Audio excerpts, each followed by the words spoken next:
Well, hello, everyone. Welcome back. Good evening. I hope everyone has had a good weekend up until this point. We're going to wrap up the weekend with a good one. I am Gary Gatto, and welcome to P1's broadcasting coverage of Round 1 of Season 8 of the longest continuous running DW12 series on iRacing today. It is the Dark Horse Racing Series presented by The Joy of Driving, coming to you tonight from Kansas Speedway for the Joy of Driving 225. Currently, qualifications are underway. Track temp is not really going to be an issue tonight. 78 degrees, ambient 76. Qualifications with about another minute and 40 seconds left before we get a final lineup before we go racing. As always, he joined me for Season 7. He joined me in the booth for the Summer Series in summer of 2024 when they had the 4 500-milers. He is a winner in these cars at the Lionheart level and the most elite level there at the most elite race, actually, at the Indianapolis 500 in the Lionheart Series. It is the Catalyst Andrew Wood, who is actually going to be starting at least from the Fast 12 in the Elite Racing League this Thursday for the Indy 500. But before we get there, we have a lot to get to. Before we get there, we got a race tonight, my friend. Welcome back. Good to have you here. Take it over. Yeah, Gary, it's great to be back at the Dark Horse Series. We took quite a break from this series from what was it? I believe around late 2024 that this series ended, and they were going to start getting it going early on, and then they decided to push it off a little bit. But it really does kind of fit with some of the other weekday leagues that have recently ended here, and some of the guys that race in that series.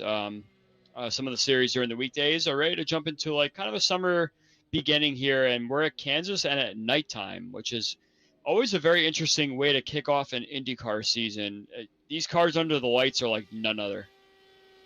I always say nighttime is the right time for IndyCar racing, and currently about 7 seconds left in qualifying as drivers are getting their final laps, and I think Julian sneaks one in there right at the very end, and we now have a final lineup here to go racing. Actually, 29 cars we expect to see in the lineup tonight, so a pretty good start to the season for the Dark Horse Racing Series. Let's get in here and take a look at tonight's starting lineup momentarily. 29 cars at the season opener here is definitely very, very fun to see. We're kind of very competitive race tonight, and I think this is one of those races where kind of the slate is clean, and people are going to try and see what they have and kind of measure their competition accordingly. So it should be a fun one. Yeah, I like how you said the slate is clean. It's like hope springs eternal at the first race of the season. Everyone thinks they have a shot, and you know what? Fair enough. I mean, they do. Everyone is at 0 points. Yeah, but now we've put down some times, and now people have kind of showed their hands a little bit and see who has a better shot at this season. Let's get into the starting lineup here for the Joy of Driving 225 from Kansas Speedway.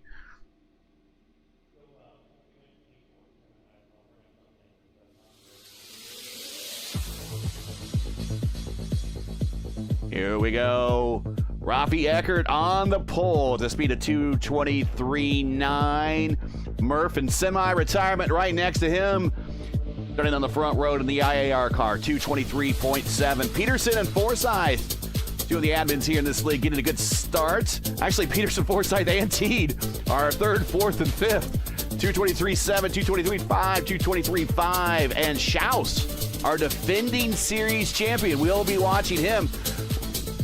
Forgot we you know, it's happened so long ago. It's like everyone, who was the defending series champion? Well, it's this guy. And also, don't forget, Forsyth won the Summer Series, so these are both kind of defending series champions. Then we go back to row 4. We got Edson Santos and my man Luis Gonzalez Nunez lining up 8th. And then back on row 5, it is Donahue and the Watchman Cone making his appearance as also chief sponsor of the race and series. Moving on back, we got Povolones, Rogers in row 6, Altena, Wilson in row 7, Hobson and Dinsdale in row 8. Averett and Lovern in row 9. Vitor and Greenlee in row 10.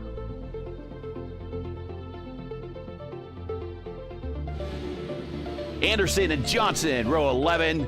Hayes and Coker back in row 12. Leedsma Jr. and Presley in 13. Pahutsky and Salvador in 14. And Yari, man, he's got a heck of a road in front of him. He's back in row 15 and 29th spot. We know he's going to be coming forward, don't we? He is lined up on row 15, and we're getting ready to go racing. Yeah, it's definitely going to be very exciting to see 14 rows of cars here taking the green flag, and we're really excited to see what kind of moves these guys make early. Are some of the guys kind of hanging back and seeing what happens? I'm very excited to see what's going to happen here. Green flag, green flag. Field under the command of Rafi, and he brings them down for the green flag side by side in the 1. 3 wide, a little bit further on back. One needs to get... Oh, caution already. And we got a big one going in the 1. We have a car flipping around in the back here. I seem to believe that there's a lot of dirty air happening from a lot of guys in the front of the field, so that might have had something to do with it. A couple guys getting a little eager towards the back, and unfortunately we see our first incident of the night here. Yeah, right off the bat. Let's go back and take a look here. I think Lewis Hayes was definitely involved in it. Unfortunately, he's one of our Monday night competitors in the ISRA, giving the DW12 a shot here. And that's where we got it. Saw everybody about 3 wide, a little bit further on back. Let's see what happens. Where does this all come to a head? Looks like it might have been Vitor that tried to cut down a little bit on the low side and didn't exactly find himself clear. And that caused a chain reaction of cars behind him. There's Vitor. Averett to his inside. And he tries to, yeah, he was not clear, unfortunately. And we'll go back to Averett's point of view. Now, we do have a fast repair here.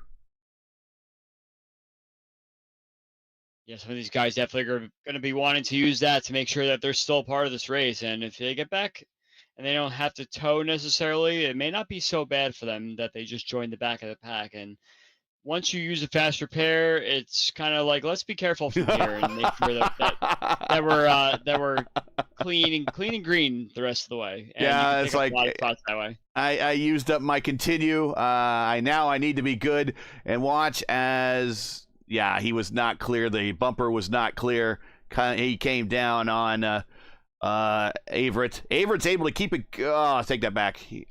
But he might be able to make it back to the pits. I don't know if he had the tow or not. But okay, rough start to the race for a number of drivers, and I don't know if they knew they had a fast repair. I'm still seeing a number of drivers on pit road. It could just be a tow situation. Yeah. They're just waiting for the timer to go out. But yeah, it's kind of a shame for some of those guys that felt like they may have wanted to pick up a couple spots at the start, and next thing you know, you find yourself kind of buried in the wall, and your night kind of went from one situation and now you're finding yourself in another. So these guys will hopefully get themselves back on track soon. Maybe get some lucky dog situations or their laps back in such a way that the guys ahead of them pit. And yeah, it'll be an uphill battle from them from here, but we'll see what happens. We've seen weirder things with guys coming back from a lap or 2 down. And watching from Lewis Hayes' point of view in the P1 car. Not the view he wanted. And doing cartwheels like that down the backstretch will only get you good points in gymnastics, but not in auto racing. Some of these guys are just very, very... The adrenaline's going. It's the first race of the season. You got to kind of prove yourself, and next thing you know, you make contact. And it's unfortunate for some, but to the victors go the spoils, right? So some of these guys have picked up quite a few spots, such as Jorge Ledesma Jr. moved up 5 spots, Casey Pahutsky up 6 spots. So they managed to find a way through the incident, and now they're sitting in a better spot than they were when they started the race. So that's definitely a good thing for those guys. Yari up 7 as well. So getting ready to go racing this time by. Rafi is going to opt for the restart down low. Pace truck is off the grid, and he's going to take off early, and it gets a big jump on the restart. We're back underway here at lap 4 with Rafi with the big lead going into 1. Now, this is going to give Mark an opportunity to get a big run on him and maybe make a pass on the high side and clear him if he gets down get us down in the turn 3 or maybe into the quad oval area. Very clean throughout the field. We got double file going on at the back half of the field. So some guys that are trying to make some moves that maybe they made a jump on the car ahead of them, and it's giving them a better opportunity to stay in the draft and maybe pick up some spots that they didn't ordinarily think they'd get early on. And some of the guys that are getting past, yeah, you're a little bit a sleep situation, but it looks like a lot of these guys are kind of taking that low line right now, and you'll see these guys slowly drift up towards the wall as the race goes on. And we kind of already have some breakaways and some large gaps that have developed already from some people making that taking that easy on the not the opening restart, but the restart here coming out of the caution. And the top 5 are now in kind of a tight formation. It is Murph who broke out now to the lead. Forsyth is second. Teed is third. Peterson in the identical Marlboro-looking livery. He is in 4th. Eckert's been shuffled back to 5th.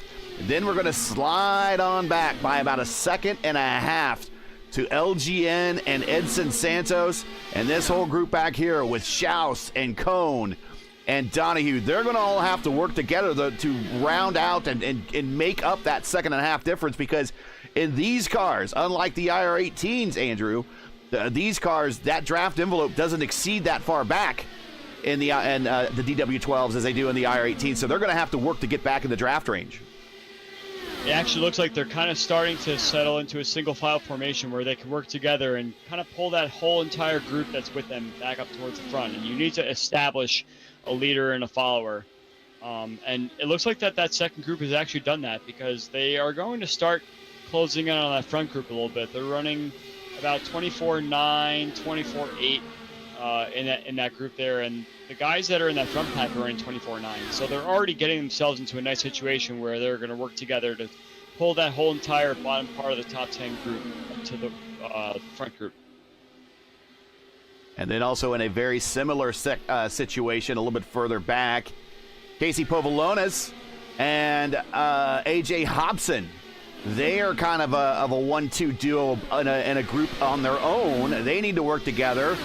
But racing behind them fiercely is a group of drivers that are just it's like the start of the race back there, starting about Gary Lovern on back. Yeah, this second group from 6 on back looks like they're actually working very well together. Edson Santos is kind of hanging out behind who's that? Schaus and Mark Cohn, and they're working very well, the two of them up front there, and they're actually closing in very quickly on this group. So we might have a top 10 situation here in about 2 to 3 laps or so if this continues. Well, we're comfortably into this race. Thanks for joining us, everybody. The rule set for today, this is a fixed setup late race. The setup provided by the league, 80% fuel, unlimited tires, 1 fast repair. Pit road speed limit is 45 miles per hour. We're doing 150 laps tonight. If you enjoy our coverage of the Dark Horse Racing Series presented by The Joy of Driving and you respect the stream, please do us a solid. Make sure you support us by subscribing. And while you're at it, don't forget to smash like and click the bell so you don't miss out on future P1i Racing broadcasts. And we have a packed week, including the fixed Indy 500 this Sunday. Top split. Don't miss it. Be right here, 9 p.m. Eastern Time this Friday. Meanwhile, back up front, it is Mark Murphy. Go ahead. Now, I was going to say that group has now officially caught that front pack. So now we have about 7 cars in the lead pack, and 8, 9, and 10 are right there. I see someone broken on the back straightaway there. They just towed, it looks like. So, unfortunate for that's one driver there. Brubacher and Julian Altena. Something happened there. Maybe we'll take a look at that. Yeah, let's go back and see what happened. Brubacher to the inside of Altena. And, Brubacher blinks. I don't think Brubacher did anything. I think Julian might have been helped a little bit. Get another camera angle here. Yeah, I think Julian might have been run over by the car behind. It's very tough to tell exactly what happened there, just because I'm sure all the cars around were focused on the blinking Yari there. And next thing you know, Julian gets turned and Yari blinks back into the server and does a bit of a jump over the car there. So unfortunate for Yari and Julian there. Here we go, and there you see, that is contact. And he moves Julian out of the way, and he goes right in the relating, and the relation to the blinking had absolutely nothing to do with the incident on hand. It was he kind of reformed, and he reformed at the wrong time, really. Julian's back underway, but he is now 4 laps down. It looks like Yari actually got back on track as well, so he's back on track. But I'm watching that second pack, the now bigger second pack that Casey and Gary were starting here. Casey seems to be hugging that bottom line quite well and not really giving a swap draft opportunity to the cars behind. It looks like he wants to be the leader of the pack. He doesn't want anybody back. So 11th on back is a huge pack right now, from 11th all the way back to about 19th or so. He clips the apron. He goes up into Coker, and I think might have got AJ Hobson. Leedsman's a bit of a weapon tonight. He's already He's already punted Julian, and he's clipped the apron now and has made contact with another 2 more cars. It seems that a lot of those cars actually got through that. There was a lot of wiggling and squirming trying to make their way through, but only very minor wall contact from a couple of cars there. So, that group's now split up a little bit. Casey is still trying to lead that pack, but they're not going to make any ground if Casey just holds the bottom like that and doesn't allow any sort of swap drafting. So, cars sliding off the corner. Ooh, that's Brian Greenlee. That's a very difficult thing to do. If you put a lot of weight jacker in the car. These cars, very limited usage of any sort of in-car tools sort of thing. It gets very, very light on the exit of the corners, and if you burn that right rear up, then it's not ever coming back. You have to really work hard and try and cool everything down. And unfortunate for Greenlee there, but he's still going. He didn't touch any walls. He just kind of lost about 8 or 9 spots in that mix. Caution on the racetrack. Greg Forsyth, is that what I'm seeing? There's a big mess on the back straightaway. That whole second pack managed to somehow avoid the cars that were backwards and everything there. So good job on that second pack to avoid everyone. Yeah, LGN was involved in that one too. And whoa, okay, we're rejoining it, and okay, let's watch and see what happens. And Rafi is above. There's where the net code, we expect the net code. He goes in. And there's Forsyth. And we got one of the Marlboro cars involved, and LGN is cartwheeling and doing barrel rolls. Yeah, that Marlboro car you were mentioning Peterson. was Eric Peterson. Eric Peterson was backwards in the middle of the track there, and unfortunately, he just didn't have any spot to go once the incident happened there. And cars kept driving into the zone. Greenlee got into it. So Eckert, Peterson, Forsyth, Luis Gonzalez, Nunez, Greenlee all have meatballs here at lap 24-25. And here come all the leaders to pit road.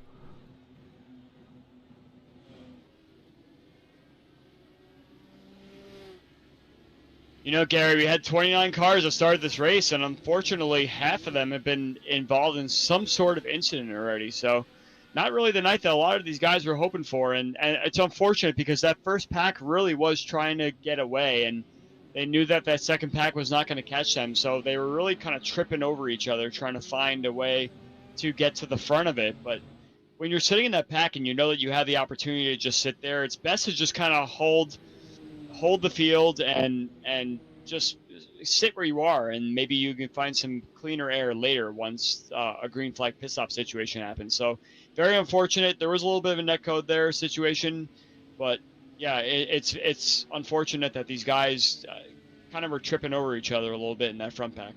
Yeah, I agree, especially early in a 150 lap race. It just need to show some patience, get in line, and minimize any damage early in the race so you can be there for the end of the race. And as they say, the finish first you must finish. And racing for positions and at lap 25, even though it seems like you're maybe halfway through the first stint or something like that, maybe less than maybe a little bit more than halfway through the first stint because they're 80% fuel tanks. Still, I mean, you still have a long way to go as a number of cars are getting the wave around behind the pace car, including we got Julian there. Brubacher is coming on around as well. Vitor. Good opportunity for these guys that all were a lap or so down. Now they get their lap back, or one of the 2 laps down that they were experiencing there. So now they just got to do it one more time, and then they're right back into it again. And it's good to see that Mark Murphy has managed to skate through, as well as Eric Schaus, Charles Seed, Edson Santos. These guys managed to avoid that incident, and they're running the field right now. And as long as they're able to get the best restart possible, they can do the same thing again. Getting ready to go green. The Dark Horse Racing Series is presented by The Joy of Driving. Follow Mark Cohn's Sim Racing Adventures, full of sharp driving and sharp wit. Subscribe on YouTube or follow on Facebook. Links are in the description. I want to thank him for sponsoring the series and a number of races this season. Getting ready to go green right now. Murph, Shao, Steed, Santos, and Gary Lovern making another strong appearance from his California 500 appearance in the Velocity Online Racing Series on Saturday. He had a top 5 finish there. He is loving these drafting tracks, and he is currently in 5th. Cohn in 6th. Povolonis in 7th. Donahue 8th. Hobson, after that contact, is now 9th. And Jacob Wilson in 10th. We had a major checkup in the middle of the field there that kind of caught a few cars out. I don't think anybody got any damage from it, but it was very close to being a disaster. I think A.J. Hobson, wherever he was, I believe 8th or 9th place, kind of got sandwiched in a little bit, and some cars were coming up quickly behind him. But I think everybody got away cleanly. Could have been a much bigger disaster there, but yeah, these restarts get to be a little bit sketchy, especially if your timing is off. If you're trying to close up and then you have to hit the brakes, and everyone behind you doesn't really expect it, that accordion's all the way back through the field, and it could cause big problems. So good on these guys for keeping it going. And it looks like we're kind of spread out single file for the most part. Yeah, on the restarts, you definitely want to get going. You can't afford to fall back because, again, the draft envelope in these cars only extends to about 0.6 of a second, maybe to a second. You don't have that extra 1.5 seconds that you have in the IR18 that leads out behind the IR18 to kind of pull yourself back into contention. So if you don't get on the restart immediately, you're going to lose a draft. I'm unfortunate for a situation for Mark Cohn. I think he was the first car that got a little held up in that checkup, and that allowed this group to break away the top 4, as you see up there. And the next 5 or 6 cars all kind of were trying to maintain their position, but once all the cars ahead of them started going and they were still trying to get their momentum going, it just didn't happen very well. So I think Gary is trying his best to lead that second group up to the front pack there, but I think a little more swap drafting needs to happen here. Otherwise, we're going to be tripping over each other a little bit.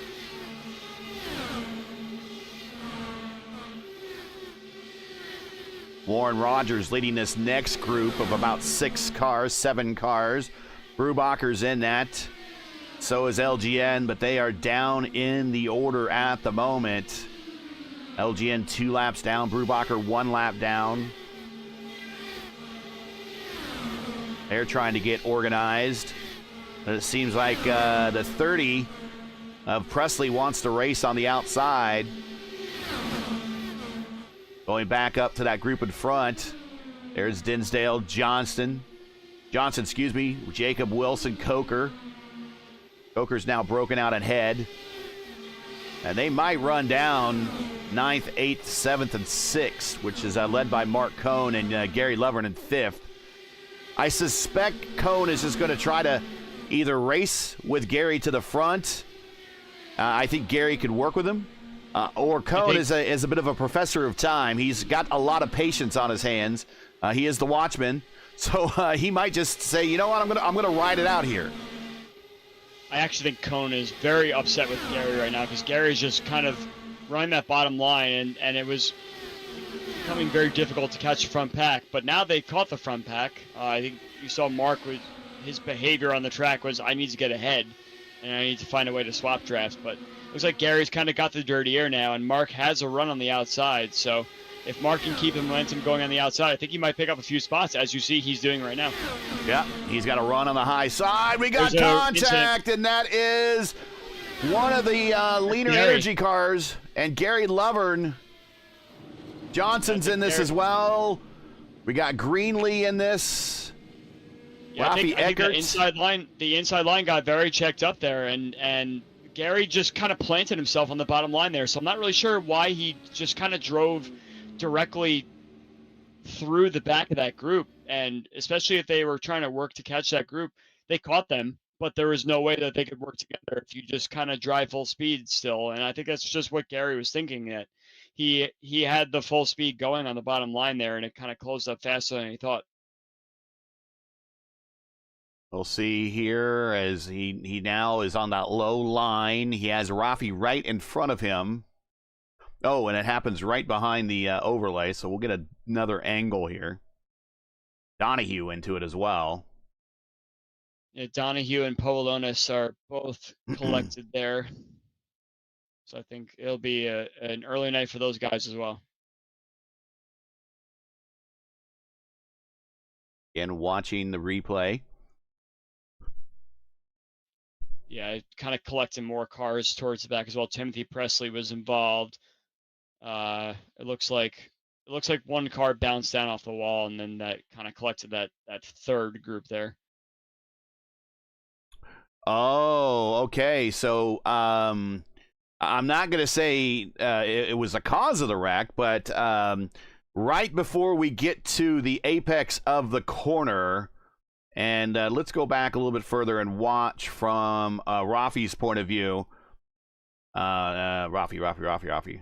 Where is he at? There he is. Okay, we're going to go back a little bit further. And we might have a replay. That's not, we don't want Rafi. Who is up at the front there? Is that Edson? There it is. Yep. Let's go back a little bit further. Watch what happens as he gets to the corner, and wham, the door gets shut on him. And then all of a sudden, he might have lifted a little bit because Murph came down and just filled the hole, kind of. And then he might have checked up, and that's kind of where maybe Gary got into the back of him. Watch again here as we're getting ready to go back to race. Yeah, that's probably what happened. A little bit of a lift, I'm willing to bet.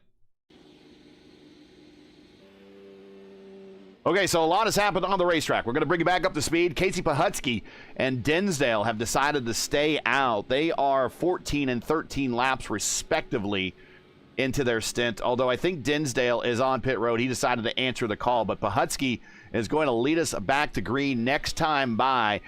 Then it is Schaus, as he is second on the racetrack, but he is like fifth in line.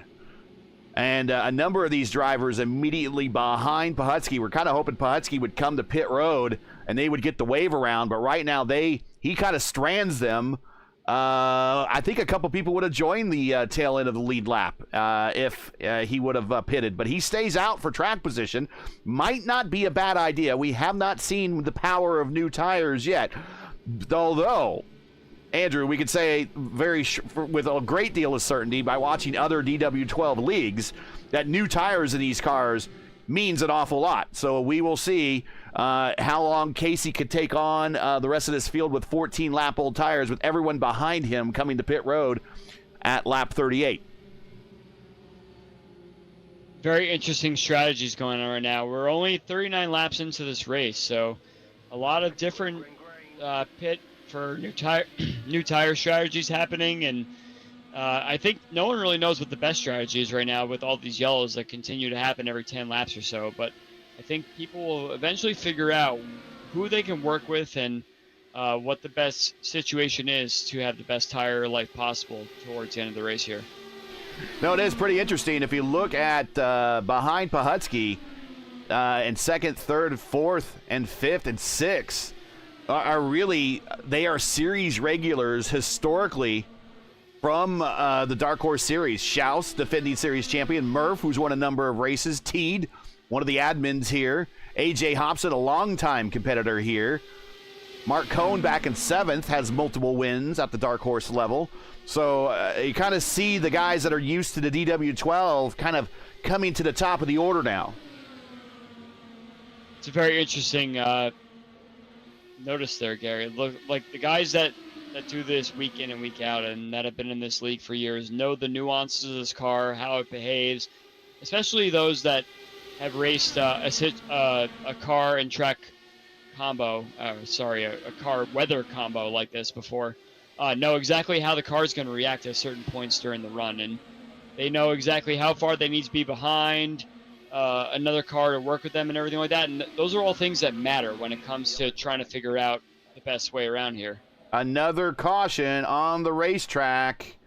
I'm not quite sure where it was.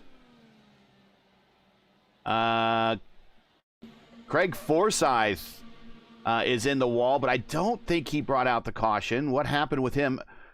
He gets loose. He might have been somewhat damaged. And then he was around Lewis Hayes, but then Lewis Hayes is, he's stuck on track somewhere. Lewis Hayes then at the next turn, unrelated, he turns into the corner, and that might be a wheel failure. He just doesn't turn. Watch this. In-car. Either a wheel failure, VR failure, and he had to do the, either put it into the wall or he just couldn't turn. So we're back under caution. It's unfortunate whenever you're trusting your equipment and something goes wrong there, and it could happen to anyone really. So yeah, I don't fault him for that, and it's just unfortunate that it has to happen on the first night of a league, especially with a high attrition race. You're trying to get the best finish you possibly can, and that's something that will definitely hamper your progress. Well, Pahutsky, the gamble, he is working on paying off for him right now. He's stayed out. The thing is, he had kind of cars that broke away with him and was allowing him kind of to pull away from the other group. Now he's going to be in direct contact with the leaders. Murph is in second. AJ Hobson has now moved up to third. Schaus is in fourth. Teed is in fifth. Mark Cohn is in sixth. Edson Santos, a veteran of these cars, he is in seventh. Warren Rogers, we saw him in a number of races during the tail end of season 7, and also in the summer series, and he was up at the front, kind of performing well with some of the leaders. He is cracked into the top 10. Jorge Leedsma has had a bit of a rough start to this race. Kind of beaten and banged his way around the mid-pack, then at one point kind of grabbed a little too much of the apron and side-checked a few guys, but he seems to have all of the jitters underway. But he was a bit of a weapon early on, but he has kept his hands steady. He is now up to 9th. Coker is in 10th, and he's been stuck in the mid-pack, and I'm sure he's seen all sorts of things back there to make him want to say, I really don't want to be back here that long. Yeah, you were talking about some of these guys that had a little bit of some dust-ups with some other guys in the mid-pack there, and that just comes with the territory of there are new people in the series, and you're trying to figure out who is best to work with and who you could trust racing side-by-side with, and unfortunately, that just leads to a lot of these issues that we see, that people are kind of pinching one another or maybe being a little too nice, and then next thing you know, they kind of stack everyone up on another line, and once you kind of figure this kind of stuff out, then it just becomes second nature, and then you kind of put yourself in a spot where you know exactly where you are in the field, on the track, and you use that to kind of bring yourself forward and make yourself more trustworthy with the guys ahead of you. Looks like Bahutsky came to pit road. Now that gave the lead to Murph. Tonight's race has also been brought to you by 4D Racewear and SimWrap Market. Check out 4D's line of made-for-sim racing gloves, shoes, and apparel. Visit them today at 4dracewear.com or click on the link in the stream description. SimWrap Market is your go-to source for iRacing paint templates and broadcast resources. SimWrap Market has everything you need to build your brand on track. Visit simwrapmarket.com. Download, customize, race. Green flag in the air. Here we go again for round 1 of season 8 of the Dark Horse Racing Series, presented by the Joy of Driving. Yeah, the middle of the pack got stacked up yet again, and some of these guys are really not timing the restarts quite well, but it doesn't seem to have broken up the field too much this time. There was just a little bit more uncertainty of when to get back on the throttle again, but it looks like we have some groups that have kind of formed up again, and I think the best way that these guys work together, and if they've learned anything from the last 2 or 3 restarts, is to try and get 2 people in the front of the pack to try and pull the rest of the group up with them. That's always very hard to do, and especially if you don't know the people very well, like I was mentioning during the caution, that could be a very difficult task. Yeah, it's always a bit of a challenge in the first race of a season, is get to know thy competitors. Some of these guys you know from racing season after season in the Dark Horse Series, but some are newly recruited and are making their first start in the DW12. And the DW12 is a free car on this service. Everybody has access to it. But the thing is, there's not really a lot of good leagues out there to race the DW12 in, and there's really not any official series to race the DW12 in other than the Dallara Dash, and I don't even know if they still use the DW12 anymore. But the Dallara Dash series is, well, there's a reason why you can't lose or earn any iRating in that series, because it's pretty bad. I think this is definitely a good league to kind of jumpstart your open career here. It's kind of an old car. It drives a little bit loose. Oh, contact Brubacher at the tri-oval, and another big wreck. I'm not really sure what caused that necessarily. I didn't see any big moves or big swaps from one lane to another. It just seemed like another semi-netcode situation of someone who's a little bit uncertain and maybe just drifted up one direction. But let's watch the replay and check that out.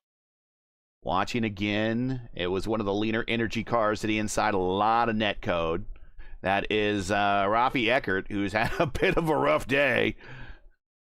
And watch, as he wanted to float up, he gets a run in the tri-oval area, and there's netcode right there, and it's right in front of one of the admin cars. I'm not sure who that was. That was Peterson. Peterson's had a rough day. Brian Greenlee caught up in that. Casey Povolonis also caught up in that. Yeah, that was definitely a lot of netcode aided. Rafi did kind of wash up a smidge, but not enough that, like I said, there wasn't a big lane change or anything that was kind of apparent there. It looks like it may have just been one of those things where his car seemed to be a little more to the right and swap that left rear over a little bit, and then once you do that and you swing the car back to the left side, that blocks the track basically, and no one has anywhere to go. LGN getting the wave around. There is a lucky dog in this league, so he will get the lucky dog. That will bring LGN, another guy that we should watch later in this race. If he can get to the front, brings him back around on the lead lap. 14 cars are on the lead lap now. Murphy is your leader. Schaus is in second. Hobson third. Teed fourth. Cone fifth. That's virtually remained unchanged. Shane Coker, he has worked his way out of that mid-pack kerfuffle that he's been fighting in all race long. He is now in sixth. Lidsma is now in seventh. Tim Presley is now in eighth. And Casey Pahutsky on that alternate strategy now ninth. Warren Rogers in 10th. Believe Warren Rogers and everyone behind Rogers is those that came to pit road, including LGN, who is on pit road right now, trying to get service done before the pace truck gets around, and he will. And he will rejoin the end of the field just in time to go green flag racing once again here at lap 54. It's been a rough start to this race. We've had a number of cautions in the first 54 laps. We are less than 100 to go, but thanks for joining us. And of course, we always like to say welcome back. This is round 1 of the Dark Horse Racing Series of Season 8. We're at Kansas Speedway for the Joy of Driving 225. Got 54 laps in the book, coming to green at 55. 150 scheduled. Make sure to smash the like button, subscribe to the channel so don't miss out on the next race. Dark Horse Racing Series is presented by the Joy of Driving and also supported by 4D Racewear and SimWrap Market. All the links you need for all of those key sponsors are in the description.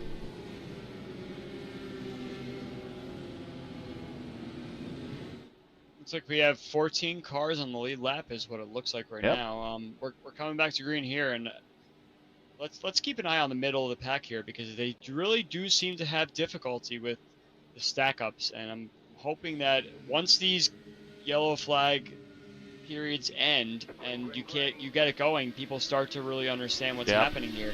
This is probably the best one yet, actually. It looks like we have who's this going very Luis Gonzalez actually kind of did a high-low situation there, and he picked up a few spots. That was probably the only drama I really saw in the mid-pack compared to the last few restarts. But Luis takes all that speed, and he's going to try and join a group that's going to take him back towards the front again. And like I mentioned before, you see these groups of 3, 4. The front group is a 4, the next group is a 3, and then you see a 3 here. So all these guys need to find ways to do a swap draft situation. Find the car that's better to lead out front, and then find a dancing partner to bring you up front with the pass into turn 1 and turn 3, and that's how you get yourself back up here again. And you kind of have to humble yourself a little bit because you want to go as fast as you humanly can, but you also have to realize that there's other people on the track that can help you get there. And up front, the top 5 are dicing it pretty hard right now. Murph, he is kind of riding the IRL line at the moment. He is staying low down the backstretch. Schaus trying to get a run on the high side. Cone, who is, I believe, working with Murphy in comms together, is going to follow Murphy, stay right on his 6, and kind of follow him right up through. Teed also in line. He's going to bring Hobson with him. That's going to shuffle out Schaus, who's going to go to the back a little bit, but I think he'll just slam back in the line.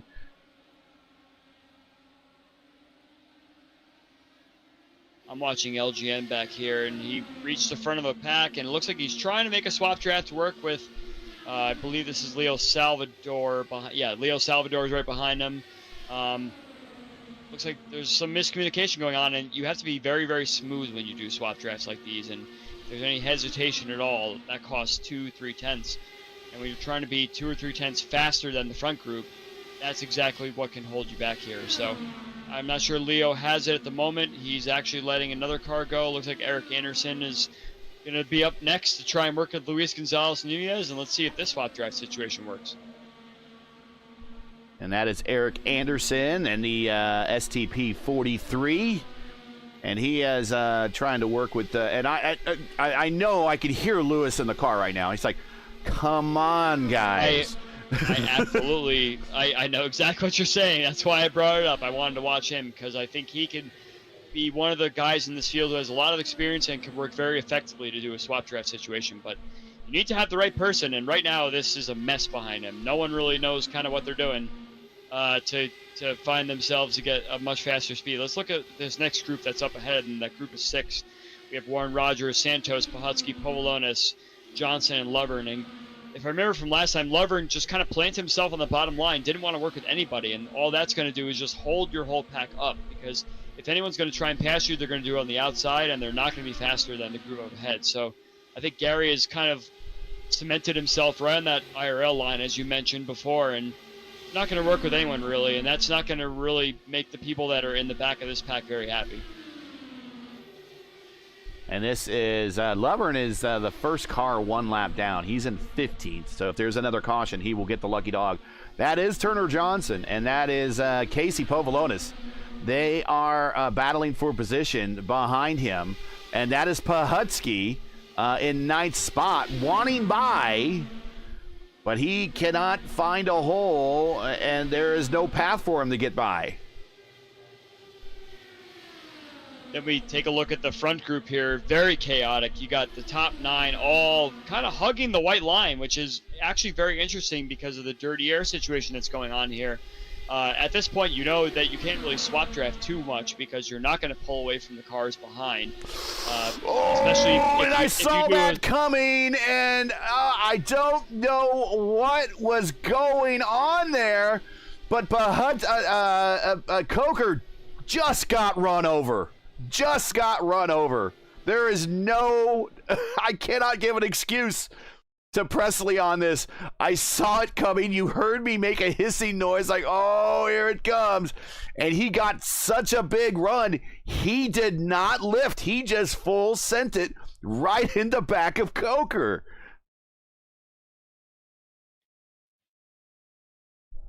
Yeah, I'm not sure what to say, Gary. This is the first race of the season, so I'm giving these guys a lot of leeway, especially if they're trying to learn how to operate in situations where they're being carried by guys ahead of them, and they may not quite understand exactly how powerful the draft envelope is. You kind of have to have some patience and some moderation and modulation with your right foot, and situations like that happen. It's not like anything was done on purpose or anything like that, but you have to realize exactly what your car is doing at the exit of corners and how exactly you could place your car so that the momentum continues and you don't necessarily lift and lose all of it, and trying to make sure that you're watching out for your fellow competitors ahead of you, especially ones that are going to bring you towards the front of the pack. I just don't know what to say. He just wham right there, right in the back. It's just like, just crack the throttle a little bit because, I mean, yeah, you don't want to crack it too much because there's always danger of losing the draft. But I mean, just enough here. You don't even have to touch the brake. These cars produce so much downforce. It's basically like hitting an air brake when you lift. Wow. Okay. Well, we are back under. Well, we're not under caution. They just kind of moved out of the way because they went to the infield. But we're now lap 69, coming to 70. It is Murph, Schaus, Hobson, Teed, Cone, all in that lead pack.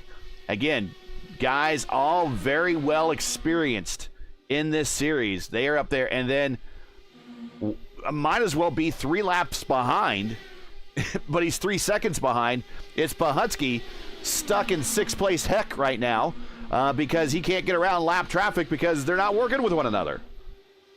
6th place heck. That's a good explanation there. I couldn't say it any better, I guess. That makes a nice mental picture of exactly what that situation is. But yeah, you were mentioning. I've been watching these top 5 guys since that incident here, and this is exactly what I'm talking about. Is you have a bunch of experienced guys that they know that they just run high or kind of take a longer line around, or maybe just reserve themselves to a little bit more of a lift, which saves some fuel and everything. You'll still stay with the lead pack, and then all you're doing, especially if you're Charles Teed right now, is you're kind of watching the lines the cars are taking ahead of you, seeing what line works best at what point in the stint. Those are all things you need to consider for later on down the line. You may not be able to execute as well as some of the cars ahead, especially if you're kind of burning your tires, trying to find the clean air from the wall of air that's ahead of you. But it does teach you something as you continue to go on in the race. And I think these guys are experienced enough where they're not trying to rush to the front as fast as they can, and they know that they could just stay there and be pulled from their fellow competitors that are ahead of them. We have some messages from the medical center. Lewis Hayes says, sorry for the yellow, had an equipment failure. Just kind of as we thought, and Pahutsky getting loose off of 4, and again, in that right rear, getting hot, and we're going to talk about that here in just a second. Greenlee says 38 is done for the evening. Drivers are pushing a bit too hard tonight. Rafi Eckert says, need half a stint to just break the pack racing. And then he also says the car oversteering after 15 to 17 laps. And again, they don't have access to the tools. This is a fixed setup race in the DW12. The DW12, unlike the fixed setup in the IR18. Oh, Lewis! I saw that coming as well. Wow, Lewis. And look at the hands working in the cockpit as he gets it back underway. And the 43 does a good job at staying out of it. Wow. I find it very interesting just because of the conditions. We have a nice cold track that should have a lot of grip and everything, and we have cars that are kind of like pushing their right rear to the limit here. So this is definitely a very interesting situation here with these guys, especially with the setup. You'd imagine that there's maximum grip, maximum speed, and the cars are kind of planted to the track, but it's anything but here. So Rafi says the car is oversteering after about 15 to 17 laps if you don't save the tires. Okay, you've driven these cars a lot. I have driven these cars a lot. I know Lewis has driven these cars a lot. We're watching him right here a little bit further back in the field. We'll go up to the leaders. What's the best way to save the tires? Right now we're watching this lead pack, and Schaus is kind of like a full lane higher than everyone else. Going to the high line, not turning the wheel as much. Is that a way to go here? That's bingo. You're right on the money, Gary. You don't want to have wheel in it on exit because as the track the banking ends, if you have wheel in it, you're burning up the right rear tire because you have a wheel in it. And as you turn the wheel to the left, you're throwing the weight to the back of the car and to the right rear. And you want to try and straighten the car out as much as you can on exit. It's going to extend your distance on the track, but it's going to save your tire. And you could save your tire for later on when some of the guys that are struggling, that are doing the extra turn in at the exit of the corner. It's definitely a finesse kind of thing, and you have to play around with it a lot. But once you figure it out, kind of like what Eric Schaus is doing, he's going to open up the wheel there, get close to the wall, and it's not going to burn that tire as much. And therefore, the temps stay nice and in the window, and the wear as well. I think we got pit stops coming, Gary. Yeah, we do. And we're riding with Eric Schaus, our defending series champion. AJ Hobson's in the grass by the pit entry. I don't know if he missed the pit entry or, yeah, it looks like he got his right rear too hot. And he found himself in the pit lane, and AJ Hobson's just going to plant himself in the pit lane, but he's going to be stuck in the pits for quite a while. He does have a black flag, so the next time he comes by in the next 5 laps, he needs to answer that. He will have a 40-second hold, unfortunately. But here come the leaders to pit road right now. It is Mark Murphy bringing a group of at least 3 down, including Schaus. Charles Teed has wrecked as well. I'm not sure what happened there, but everyone was kind of stopping for the pit lane, and he buzzed himself up to the wall, and that car is destroyed. And that is a lot of damage, and everyone got to run. I don't know if he heard not or he was trying to join him, and and he spins out of the way. That's going to avoid the caution. But you're not driving back to the pits. He's got a tow, unfortunately, and a great race ruined, really, with that right there for Teed. But back out on the racetrack, Warren Rogers picks up the lead. Now, Rogers pitted at lap 53. He's now 31 laps into his stint, along with Edson Santos. And he's in a hornet's nest of cars right now that are trying to get their lap back. So I think it's in Warren Rogers' best interest to come into the pits and get out of this mess right now. Even if it means coming out by yourself.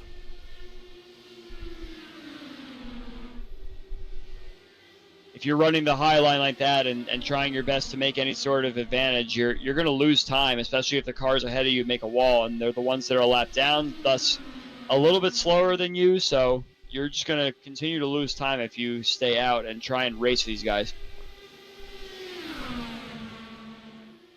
Now, Murph, Schaus, and Cohn did 44 laps on that stint. Gary Lover, a little net code inside. He goes to the grass in the infield, and he's going to slide into the inside wall, and he's done. He's going to be a tow for Gary Lovern. That was also a very strange incident. I think it was just kind of it was almost like Gary bounced off of a wall, which was Warren Rogers, our leader right now, and just kind of took off into the grass. And that also, it could be a right rear situation too. If you kind of bounce off and you try and jiggle the wheel a little bit and that right rear takes off on you, it heats up a lot. That sends you right through the grass. And once you kind of spin through the grass, it's very hard to save it without kind of continuing to burn up those tires. You know, one of the things that we talked on the Friday broadcast of the Velocity Online Racing Iconic Series Greenlee getting loose off of 4.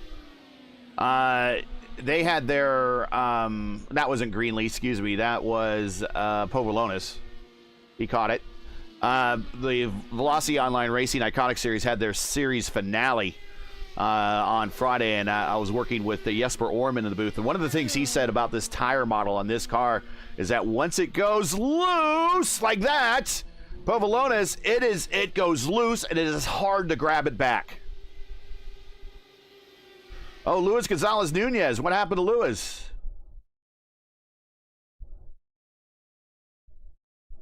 I don't know. I'm not sure what happened with Lewis. I'm watching this battle with Cone and Schaus. That's Cone and Schaus. Yeah.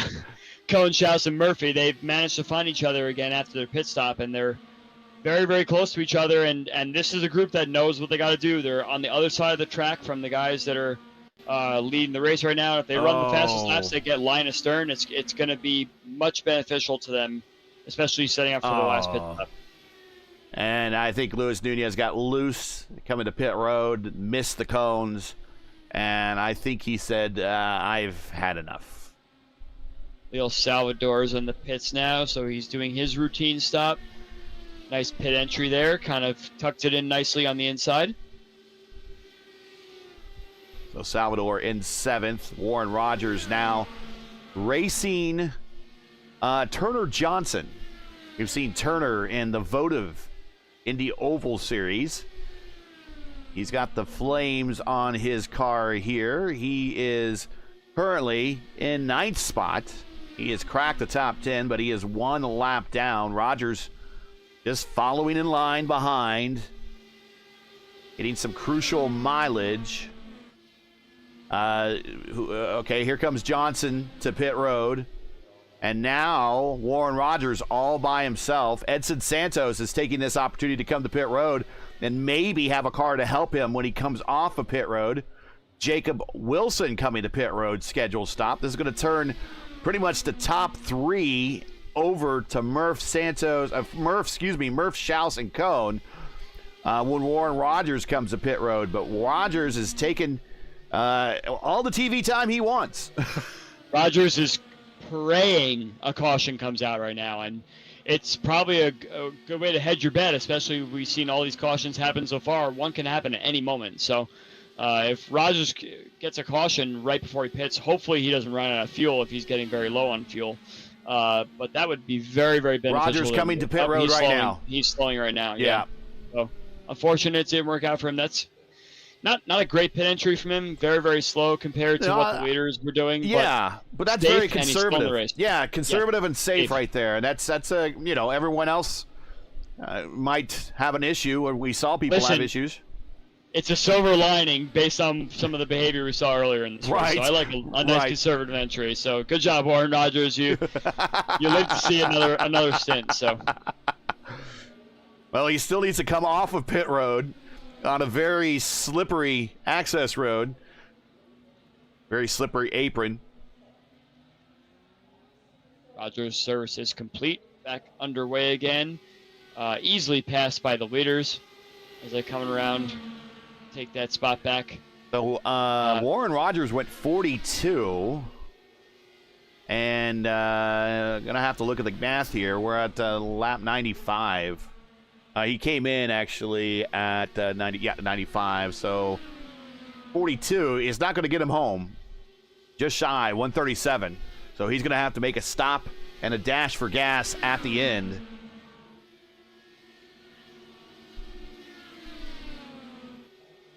But really, we're looking at these top 3. These are the guys in control of their destiny at the moment. They are They all pitted at 82, and they went 44 laps on their last stint. So if we do 82 plus 44, that gets us to 126. They're going to be about 25 short, and they will come in for their last stop then. I think we're going to see one more caution. Oh, okay. Oh, you said it. We're looking on DraftKings right now. If I call a caution at the exact moment, I had guessed. You were doing the math there. I figured we were going to see one more caution before the end of the race, but I thought it was going to happen more around the 105 or so. Warren Rogers, who just made a pit stop and came off of leading a handful of laps. And let's see what happens. He is with Povolonis and Leo Salvador. And what happens here? Oh, Salvador gets a little loose and just starts to float down in front of Warren and takes him out. That is very unfortunate for Warren, who was trying to do some other terminal alternate strategy. We were commending him on his conservative pit entry, and then he just manages to get collected in an incident, and that's very unfortunate for him. And Pahutsky rolled through it. Looked like he picked up damage, but iRacing forgave him, and he is back at least rolling with all wheels in the right direction. I'm sure he'll want to come to pit road. It does look like his ad blocker on his left front might have some damage, so he might want to go ahead and get that fast repair, take a look at it. I mean, he's in the last 50 laps of the race, so use that fast repair now if you have it. But Murph is staying out, and they're going to stay out anyways because they all have to come to pit road one more time, and I don't think pitting here will get them home. It's silly to pit now if you're in the front. It's very smart for some of the guys in the back to do it, because if you wait about 20 to 25 laps or so and you get another caution, I would stay out. Schaus did come to pit road. He opted. But Santos, there's the savvy veteran that does a number of these races and sneaks in for a win there at the end by using some strategy. And he is now up to third. He's up 4 spots, but he's been to the back, to the front, to the front, to the back. He's not used his fast repair. In fact, Murph has not, Cone has not, Santos not, Schaus has not, Pahutsky has not, Hobson has not. The first car to, in the top 10 to use their fast repair is Jacob Wilson. There he is in 7th spot. He is the last car on the lead lap. And Julian might catch a break here if we get another caution. If he could stay the first car on the lead lap, he might enter the lead lap as well, and we should pay attention to him because he knows how to drive these cars very well. He's was the defending champion of the Iconic Series in the Vord DW12 car previous season ago. Missed out on backing up his championship by just a handful of points at the final race of the season on Friday. Finished second in the follow-up season. So he knows how to handle these cars very well. So if you get him in a position where he can move forward for the win, we might want to consider him a favorite. But until he gets back on that lead lap, he's, well, actually, you know what? He's the only car 1 lap down. So all he really needs to do is, I guess, keep it on as the only car 1 lap down.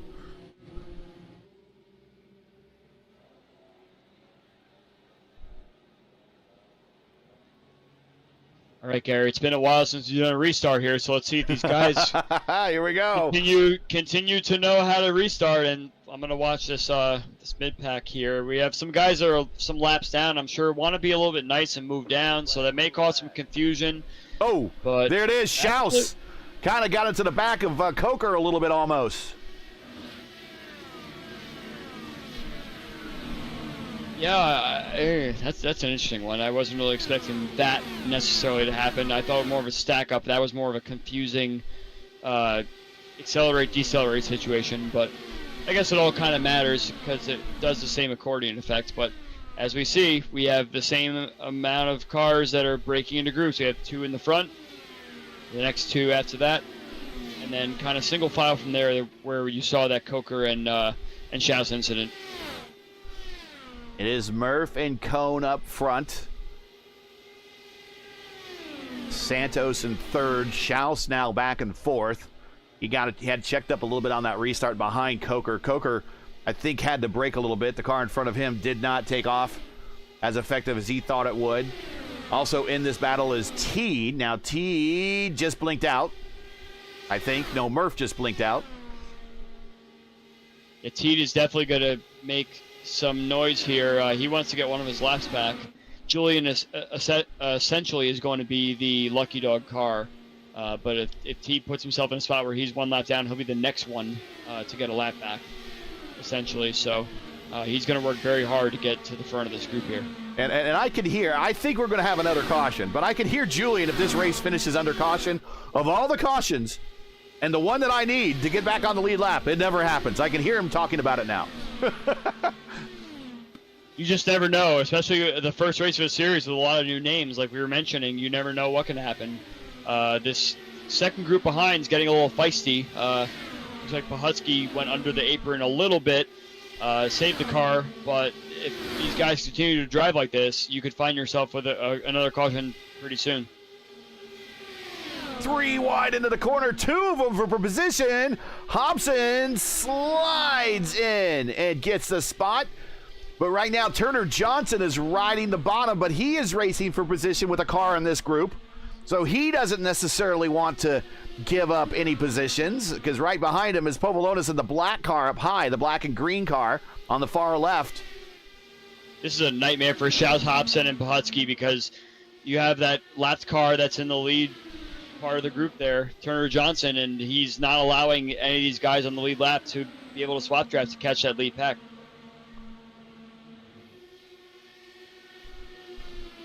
Again, we can't hear the radio chatter. We don't know if they're out there saying, hey, man, work with me. We got to catch that lead group. No one's going anywhere if they're just going to race with a car that's in 10th spot, 2 laps down. Hobson's doing everything he can to try and get that advantage, but it's getting very, very messy back here, and these guys are getting very, very close to one another, so let's hope that everyone behaves. And yeah, you got to get Turner Johnson to accept the fact that he's a lap down and he needs to work on the car. You have a car going below the apron. Oh, Shao says, you know what? I'm going to force the issue, and he goes to the front of the little white line down the backstretch. I'm sure that didn't make Turner happy, but Shouse is like, come on, man. I got to go. I'm not sure that was an allowable pass there, so I'm wondering if that's a spot that's going to have to be given back there. AJ Hobson's washing up the track a little bit.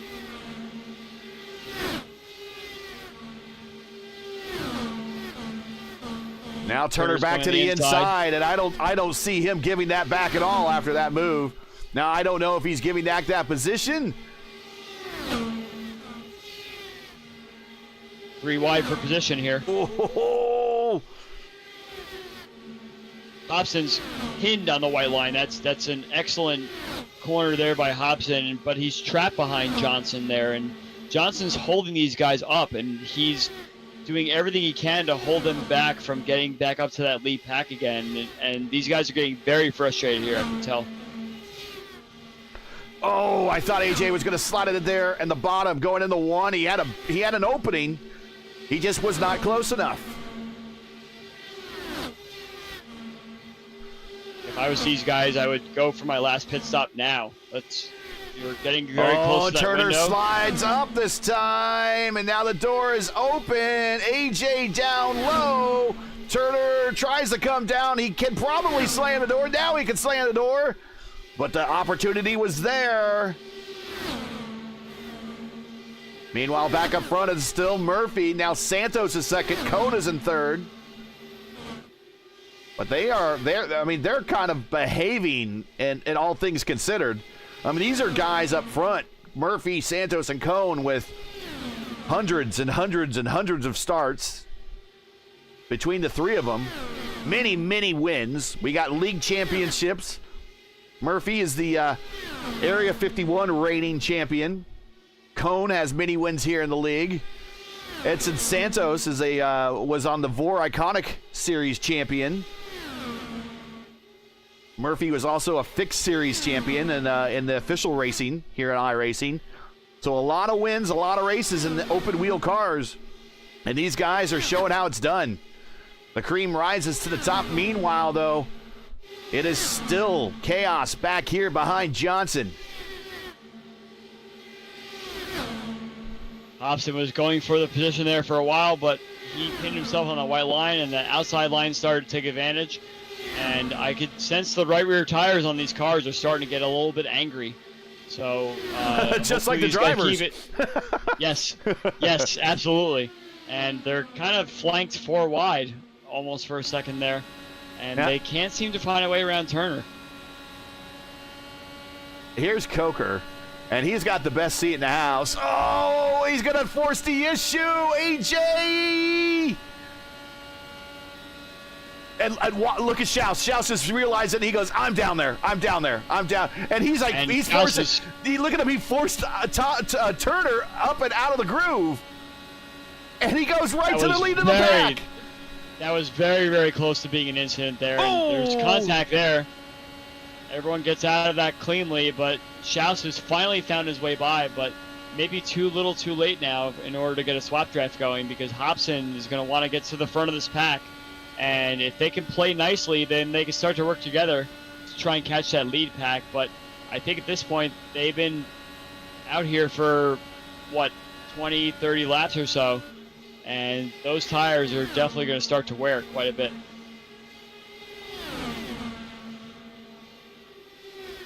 Now, Povolonis, he's been running the high line, so he has not been using his tires as much as everyone else, really, in that group, and he's kind of sticking with them. But I think Schaus and Hobson have decided that the enemy of my enemy is my friend, and they're going to try to work together, and they seem to start to get a little bit of fractions of a second away from members of that group.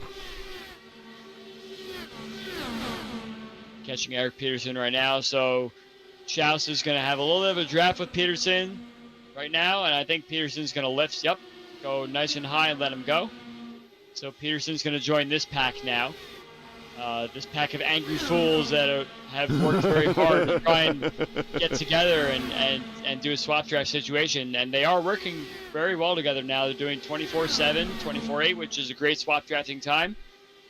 So eventually, if they can continue this trend going, you see Turner is still there, so they're dragging the whole entire pack up to the front again. Now let's take a look at gaps. There might not be time here left in this race. They gained 2/10 that lap. I think we're going to see pit stops here, Gary. Looks like Cone and Murphy are going to pit this lap.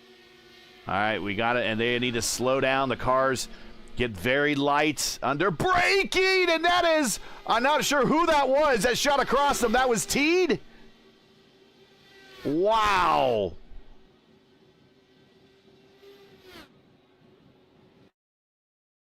Let's watch from Murphy's point of view. That was an angry right rear that happened right there, I'm pretty sure. I don't think he wanted to pit there. Watch this. It looked a lot closer on the camera angle. But he's probably slowing down going, what the? His stop's done, and he is out well in front of Cone. Eric Schaus is your new leader. Him and Hobson have been working together, and as long as they keep this going and they keep running these high 24s, I think that's good lap times to continue this trend going, and they could possibly get enough pace to come out with that pack, wherever they may be. Ralphie Ecker's asking, where can I get that overlay? You don't want to know how much I paid for this overlay. Yeah. Povolonis getting loose off of 4, gets down on the apron, gets it back up, keeps it under control. Another Code Brown moment, nearly missed. Another caution. Oh, again right in front of him, Turner Johnson. And there's your caution. And Schaus and Hobson are like, yeah, man. But they still have to come to pit road. Julian Altena is going to get back on the lead lap. And much like in the last races that kind of burned him in his own league where there was a late caution that allowed the field to scrunch back up. Well, it's going to scrunch back up one more time, and he's going to be on the tail end of the lead lap. What great timing that was for Schaus and Hobson. And now Julian's going to get that lucky dog wave around. He's going to be able to pit, and he's going to find himself going for a podium here.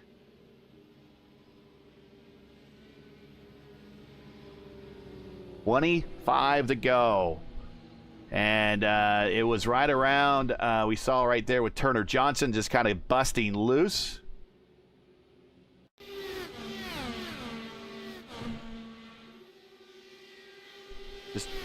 This came on right around and boop, boop. Well, Coker, not again, misses it. And then right in front of actually Julian there, and who else was in there? Forsyth. They all miss. Oh, he wanted to get turned around and tried to rejoin and almost got Cone. All right, so they're coming to pit road. Schaus and Hobson. Julian's going to hustle, and he's going to come to pit road, I would imagine. I would imagine he's going to probably get those tires. He knows more than anybody, as someone that races these cars very recently, new tires in a late run are invaluable. And they have unlimited tires here in this league, so he wants to throw on a new set and make a run at it. Murph and Cone, they're going to pick up the lead, I believe. Well, they were a lap down, so they'll just join the back of the lead pack. Yeah. They'll get the wave around. They'll get the wave around. You're right. And Schaus and Hobson will pick up, and they picked up the lead. They go to pit road with the lead, and they'll come off of pit road with the lead.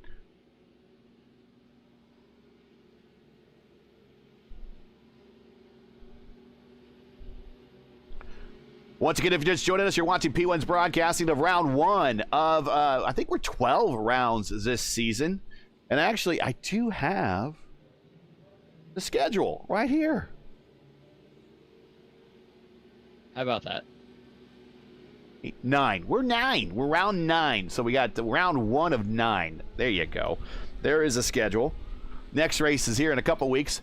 So you're watching round 1 of 9 of the Dark Horse Racing Series presented by the Joy of Driving, coming to you from Kansas Speedway for the Joy of Driving 225.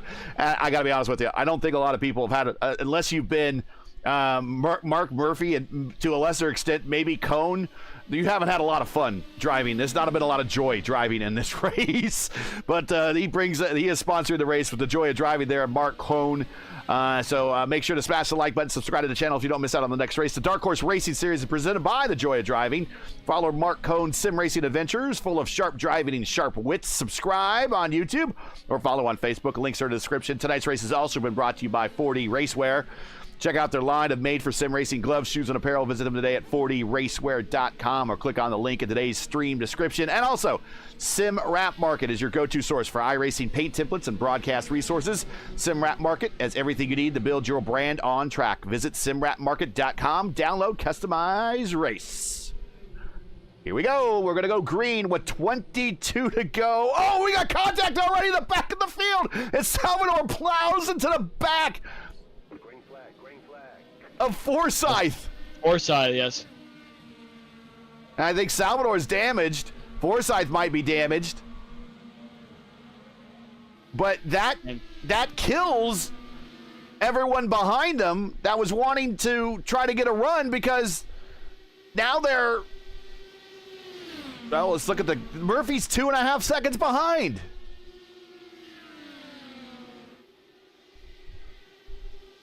I don't think Salvador got damaged there because he was able to drive around Forsyth's move there.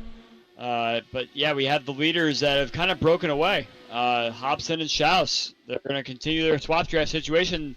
You found a good pair that finally knows how to work together here, and if they keep this going, they're going to be unstoppable going towards the end of this race. It was kind of a necessity there in order to get by the lap traffic for them to work together, and now they're like, now it's 20 coming to 20 to go, and they caution. Mark Cone. Cone is upside down on the pit exit. What happened here? Cone goes low. And does Warren just come down on him? Yep. I think they kind of met each other. Yep. It might have just been, I mean, it might have been a racing deal. Oh. Like I said, there's not a lot of joy of driving out there tonight.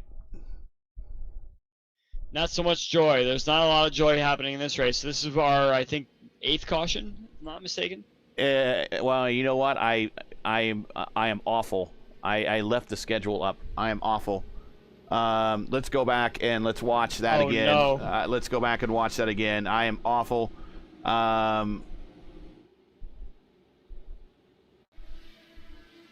Let's go back. I want to watch the restart.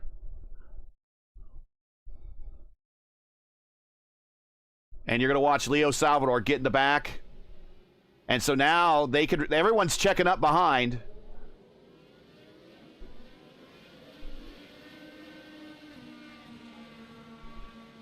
And they start taking off. But now this is what happens. A little bit further on back, because they need to get in line and race forward. And I apologize. So much was going on. I forgot I had that graphic up. I apologize. I really, really apologize. But we went back and showed you the key moments of the restart and showed you the wreck. All right. Let's get everything. Let's get Gary back in the right frame of mind. Okay, Gary's in the right frame of mind here. And so we got Schaus is the leader. Hobson is now second. There's still 2-lap cars, and I think Salvador looks damaged. That front nose, I could be wrong, but he's still out there. He's not, it looks like. I think it's scraped, it looks like. It's not. It looks like it's not missing. in alignment there on the left front plane.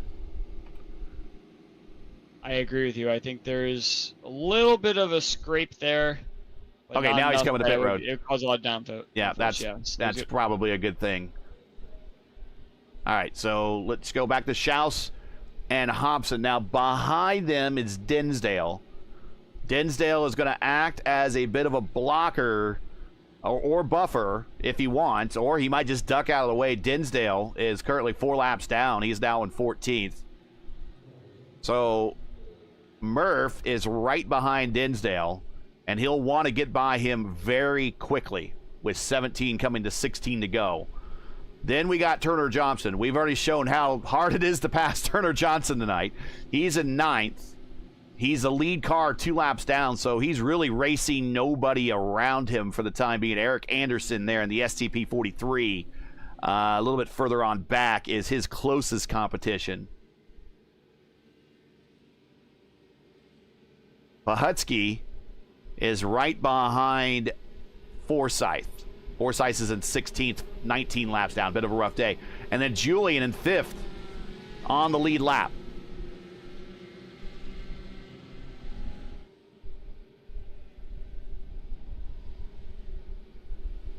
I think Casey Povolonis is the last car that's on the lead lap. Yep, Povolonis is back on the lead lap. He's done his work. Been a long time. Get back on the lead lap with 17 to go. And a bit of a different formation coming to the green flag, but it works for Schaus and Hobson. And Murph gets around Dinsdale, so we're going to have a 3-way battle for the lead here momentarily if Murph can grab this group. I think there was a lot of confusion there because there were cars that were trying to stay low to let the leaders by, but honestly, that gets more distracting than anything, especially if you know that the cars ahead of you are taking off. You don't want to hit the car that's actually up ahead of you. And, yeah, it looks like it kind of broke things up a little bit, but Murph is sort of in that draft of the leaders. What's the best way to do it? If someone's watching this and we're telling them not how to stream things, if I'm leaving graphics up, but let's give a lesson on how to drive an etiquette on a restart. What's the best way to do that? Just take the restart and then dip to the inside and roll off the throttle? Okay. I think it's best to keep everything consistent as best you possibly can, and don't do anything that's different or weird, because if you jump it a little bit too early and you have a lot of momentum, you could mess up the cars that are next to you or behind you. And I think it's just best to take the green and then dip low when you want to actually do it. But looks like we have a nice battle for the lead here. And a little bit further back, it's Pahutsky and Altena. And again, they are trying to get around Turner Johnson, who his zip code is on the bottom line all night tonight. He is not giving that line up whatsoever. Murphy tries to go the outside, but we've seen that it's very difficult to pass there, especially if the car can paint the white line up ahead. Schaus has painted the white line, and here comes A.J. Hobson.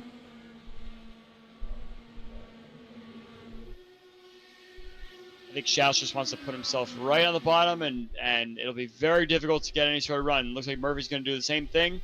He's going to try and get it in. He's going to try to follow through, right yeah. Now. But it's going to be very difficult to try and hold that bottom line and hold position there. So I think it's going to be just a swapping of the second and third place car, unless they can find a way to unseat Schaus from that bottom line. So you see Murphy takes the outside. Here comes Hobson. Hobson's going to draft up next lap. He's going to be a little boxed in. Can't do much about it. Schaus should not move from that bottom. No. He holds the bottom again, and Murphy backs off a little bit. Hobson's going to take that second spot. It's just going to be a nice cycling of the two of them doing the same thing over and over again. The only thing that'll really change here is if the right rear gets a little angry coming out of turn 4. Julian and Pahutsky have cleared Turner Johnson. Now, the rest of the group has joined them. And now Julian, I think, is he coming to pit road? I think he got a little distracted Oh, there. a little Just loose, kind of went yeah. below a little bit. But he's back in the action again. Pahutsky is the leader right now. He and Jacob Wilson looks like he wants to try and make a move, but he knows that he can't really pass on the inside there. You can't really unseat the car there unless he has the run. Wilson's going for it low. Pahutsky blocks. And we're back to a similar situation as we have with Schaus as leader. You really can't pass that lead car unless they want to be passed. Rafi says that Leo deserves a penalty for running the Viagra scheme. Oh, my. We'll check in 4 hours. Pahutsky in 4th. Jacob Wilson in 5th. Povolonis, he's in 6th. And Julian in 7th. So this is 4th, 5th, 6th. This is a shot in the top 5 for a couple drivers that probably didn't think they had a shot at the top 5 when this race started. Pahutsky up 23 spots, and he really just regained it all by staying out for one stop. And Salvador gets into the side of netcode for Jacob Wilson. Wilson catches it, but now he's on the apron. He's going to lose positions, and he rejoins, and they just scatter behind him. And he might be damaged. He's coming to pit road. What a save, though, from Jacob Wilson there to fly down to the apron like that and come back up on the track and not hit anything or anyone. Just kind of scare a few folks along the way. That was a great save from Jacob Wilson. Look at Schaus never leading that bottom line. Schaus, defending series champion, has 5 career wins. Hobson, always so fast and a threat to watch on some of these super speedways. He has 1 career win. He'd like to get another one. Murphy, 2 wins. Both came last season. He'd like to get another one as they're starting to duck and jive down the backstretch a little bit. Back to that second group. I know Pahutsky and Povolonis aren't going anywhere necessarily, but I think if Pahutsky gives up that bottom line to try and work a swap drive, I think Povolonis is going to paint himself on that white line on the bottom, and then it's going to be the same situation. So I don't see this group going anywhere right now. I'm pretty sure Pahutsky just wants to hold position there, get himself a top 4 rather, and hang from there. He's not going to catch the lead pack, especially with just a couple laps left. So unfortunately for Povolonis, he really has to try and figure out the best way to get by. And if he can draft up through turn 4, he may beat Pahutsky to the line. But otherwise, I think it's going to be Pahutsky 4th, Povolonis 5th, all things considered here. And Pahutsky up 23 spots. So, again, discretion and valor. He might just want that 4th spot and say, that's the best I'm going to do. Coming to 2 to go. Schaus, your defending series champion. A.J. Hobson looking for another win. Mark Murphy, the reigning champion of Area 51 IndyCar Series. Some big swingers up front going for the win here in the opener of Season 8. And the Dark Horse Racing Series presented by the Joy of Driving. Here we come to the white flag. Schaus looking to start off his defense of his title the best way possible with the win. He's down on the white line. He's painting the white line into one. Pahutski has gotten a stranglehold on P4 now. Povolonis is struggling a little bit in that middle line in that second group.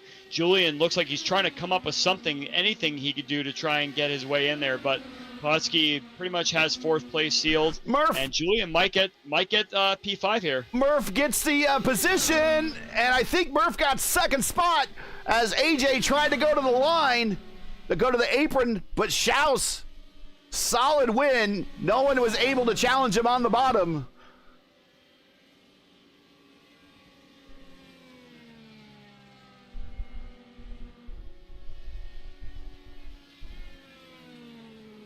What a great finish from that second group there. They were definitely trying to find any inch they possibly could, and it was Pahutski's position there, but going for that fifth place, Julian really picked the right time to kind of put his car on all lanes of the track, and he managed to get the advantage over Povolonis to take fifth place. Julian rocking a new wheel that he recently got too, so paying off for him.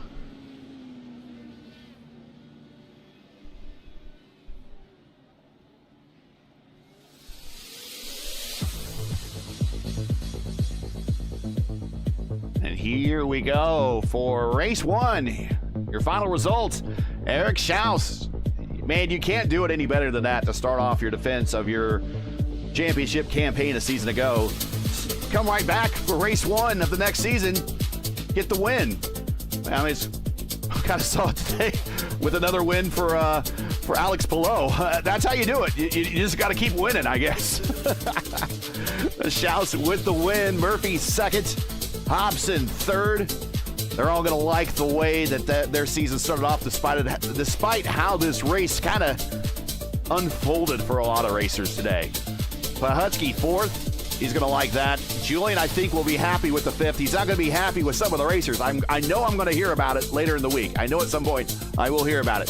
Povolonis, he had a rough day, but he recovers to sixth. Santos, in typical Santos fashion, manages to find a top 10 out of bleakness and darkness. Good finish for him. Turner Johnson, eighth. I don't know how many friends Turner made today. We'll see when we get to round two.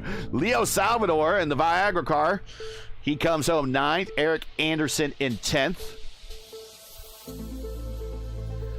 Rogers in 11th. Cohn in 12th. Dinsdale 13th. Wilson, Forsyth, Peterson, Coker, Teed, LGN, Lovern. That's your top 20. Everybody had one incident or another in that group. Just a bit of a rough night for everybody. Jorge, Leedsma, Presley, Brubacher. Yari's going to want that one back. He finished 23rd. We know we can count on him to see him up in the order for some wins later in the race, later in the season. Brian Greenlee, Rafi Eckert, same thing. We'll expect to see him on the Ford in some races later this season. Lewis Hayes, his racecraft is improving in the open wheelers.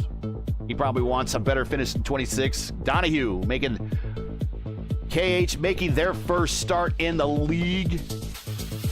Gets a 27th. Averett, 28th. Vitor, 29th. I think that's our field. Yeah, 29 took the green flag tonight.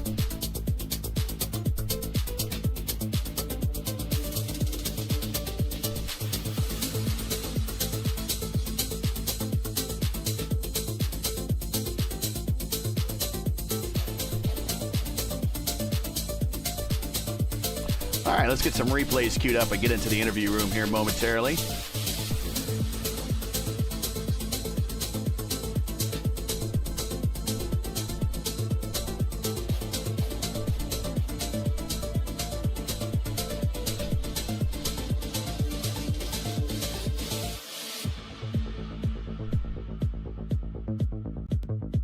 All right.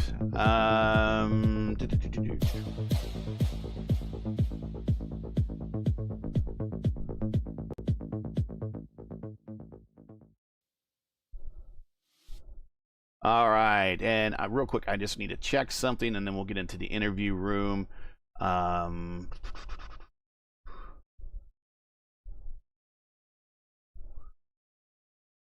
want to talk with AJ here. I think AJ just missed the qualifying for the ERL 500. So a little bit of good news to start the week after last week. Get into the interview room here. There we go.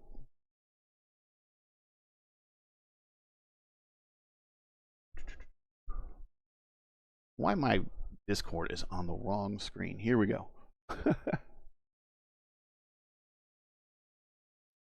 It's been a day, hasn't it? Yes, it has. At least the schedule's still not on the screen. I wish I had caught that. Well, you know, you get eyes on the action here. Being a producer and commentator is not as easy as people think it is. And they're like, you should have showed me passing for 5th spot back in lap. Well, you know what? It's not always that easy. And even doing the commentator role, when you're just kind of expected to just, talk and give an analysis, sometimes you're watching something else and something else happens on the racetrack and you totally miss it. So it's not an easy gig. It's not an easy gig. Four eyes can only watch so much. Yes, exactly. So let's go take a look here. AJ Hobson, there he is. Let's bring him on down if I can get him into our room. There he is. And there he is, AJ Hobson. Man, what a difficult day out there. Talk about how the car was handling. We heard that the right rears were kind of burning off and the cars were getting loose. It didn't seem to have that much of a problem for you once you kind of got out of that mid-pack battle. There was just all sorts of madness going on in the mid-pack, but kind of once you got up into the with the leaders, everyone seemed to be at least a little bit more calmer up there and allowed you guys to race a little bit more gentlemanly, so to speak. But I mean, talk about the race and how you got to third. Oh, I mean, it was a crazy race all around. I think the start of the race, everyone was acting like it was 5 to go. It seemed like, but we got up front there, and the car performed well. I liked the setup. It was a little loose. Like to rely on that right rear when it kind of starts to slip out there, and other people were struggling with it. I did struggle with it too. I went flying through the infield at one point there, and yep. Somehow got back on the lead lap. I'm not sure. And pit strategy kind of played into my way. And me and Eric were able to just kind of work together up front there. Before I turn it over to Andrew, you guys were having a real hard time getting around Turner. Turner was not giving up that bottom line. Did you try asking for the bottom line, or he was not going to give up the bottom line regardless? No, it seemed like if you wanted the bottom line today, you could have it just by staying there. And I think he was a lap down maybe, and yeah, it was a struggle to get around there. And then there was another car, I believe, 2 laps down racing with us. So they were going for 10th, I think, and we were kind of racing our own race. So it was 2 races and winning in one spot of the track there. So, I mean, it was tough. I like a good hard race, but it would have been nice to get through there a little quicker. Go ahead, Andrew.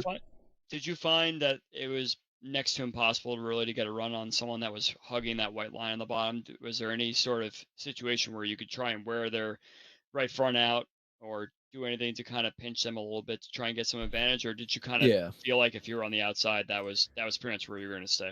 No, if you were in the pack and you were able to get a guy pinned on the bottom there, you were able to get a run around them if, they were lifting and the car was sliding out. But once I got up to second place, it was kind of tough. You kind of pulled out a line, and like NASCAR, you just hit a brick wall and a couple people might go past you. But other than that, it was really just work where your car worked the best and you were able to make a pass. Shout outs, friends, family, sponsors. A great way to start the season. I know you got that one win in the league. You want that second win. I think, as I always tell drivers, yeah, it's been a long time. Podiums lead to, top fives lead the podiums lead the wins. And if you keep getting these podiums, I'm sure you're going to eventually get that win here soon. But it's been a long time. So I imagine you feel happy to start the season off pretty successful, especially at a race that had a lot of attrition like today did. So you got any shout outs, friends, family, sponsors, anybody want to say hi to before we let you go? Dark Horse Racing Boys. We hop in the call every race, and we got 2 of us on the podium tonight, so that was pretty cool. So it's always fun racing with them, and I feel like a win's coming, man. I've been knocking on the door every now and then, and I thought I could get one tonight, but I'll take a third place. Well, congratulations. Go celebrate, and that's a great way to start the season, and we'll see you in a couple of weeks when we head off to the next race on the schedule. Yep. Appreciate you guys. Yeah. I'll just Thanks, drag AJ. him down in the general. Let him decide where he wants to go back to. And now we will bring up the next driver here momentarily. Next race is Pocono, of course. And if you're watching and you like what you see and you'd like to be part of future races of the Dark Horse Series, click on the Dark Horse Discord server invite in the description. You can learn more there today. The car is free. It's part of your base iRacing package. I believe joining the league is free. All you need is the desire and the tracks on the schedule. So if you think you got what it takes to race with the Dark Horse Racing Series drivers, hey, we encourage you to at least learn more today and maybe sign up.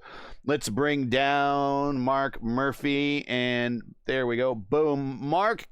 And now semi-retirement mode, Mark Murphy. Mark, you did not want to see, I'm sure, that last caution, or that next to last caution come out. That kind of trapped you a lap down a little bit, but you got the wave around, and then you had a whole bunch of lap traffic in front of you. And restarts, I don't know. Well, you kind of caught wind of restarts were a challenge all night when that restart came to be.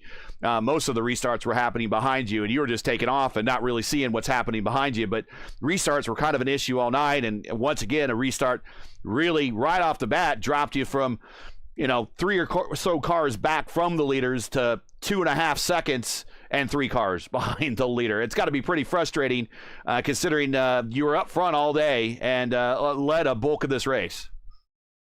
There wasn't a darn bit of this race that was frustrating at all, Gary. This was the most fun I've had in a long time. It was good, clean, pure fun, hanging out in Discord with MC, with Mark Cohn, and just having a good time, man. Running a car race. Didn't have any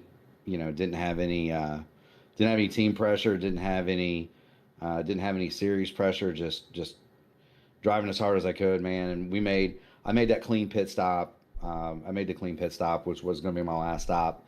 I looked up and I saw Edson stuck on pit road with a speeding ticket. Cone was 3 seconds behind me.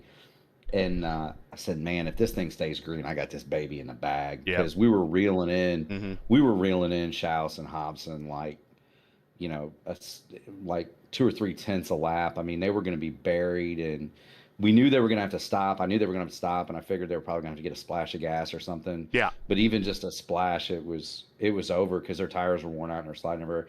And caution came out with me a lap down, and that wouldn't have been so bad, but that doggone Julian Altena had the lucky dog. So you're like, God, dog it.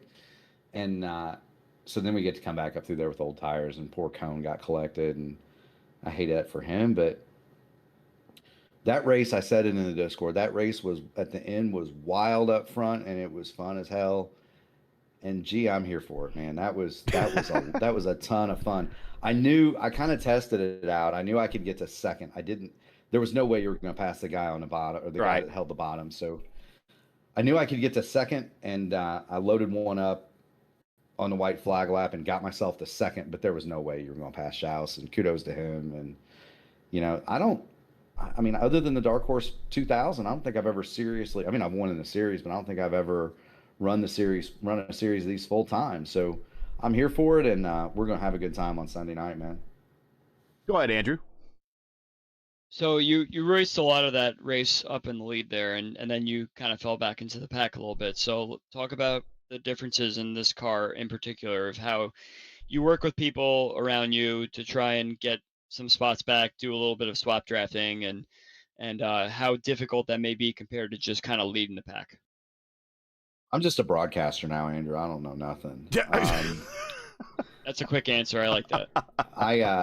I mean, it's hard. So it's this car is a lot more difficult, believe it or not, to make moves like that because there's no tools. So it's fixed setup. So there's no tools. There's no weight jacker, no anti-roll bar. You really have to drive the car.